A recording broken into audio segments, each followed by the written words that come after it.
17. In your head, think about it first. Everybody listening? I want you to think what that curve's going to look like.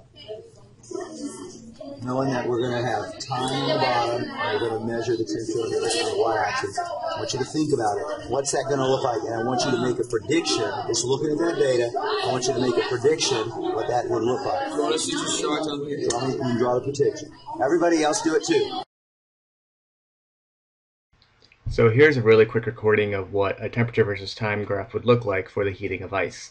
Now keep in mind that the time is going to be equivalent to the heat absorbed by the system. So initially, if you have an ice or a solid piece of ice, it's going to be around negative some 4 degrees Celsius, maybe something like that. And so as you apply heat to it, it's going to absorb that heat and the temperature is going to increase. But at a certain point in time, it's all the heat being absorbed by the system is going to go toward melting the ice instead of raising the temperature, hence the plateau. This is called the heat of fusion, so that's when the ice is melting.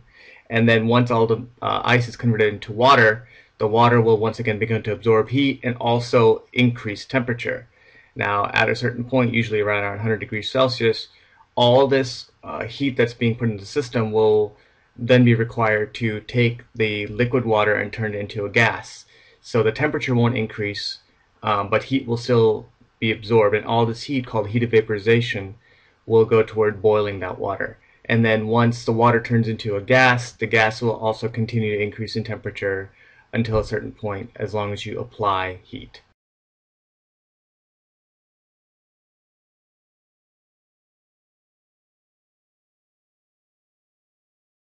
Kind of increase it when the time increases. My readings said that the temperature got increased.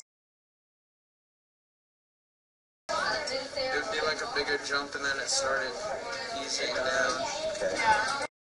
It will increase faster, like in the first little segment of time, and then it'll slow down because it can't get very much hotter.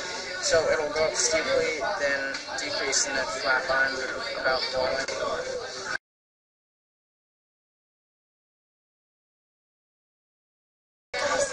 Ice is melting like the same temperature, and then towards the end it went up a lot.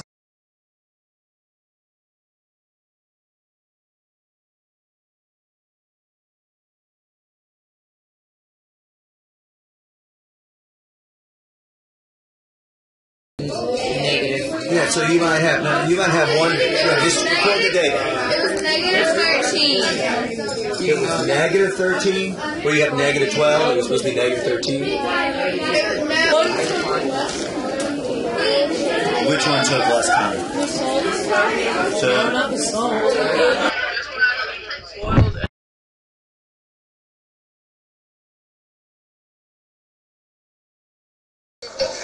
It started out at 0 for like a few seconds, and then it started going up, and it like sometimes it jumped really high, and sometimes it didn't, and then it kind of like plateaued out on like 105.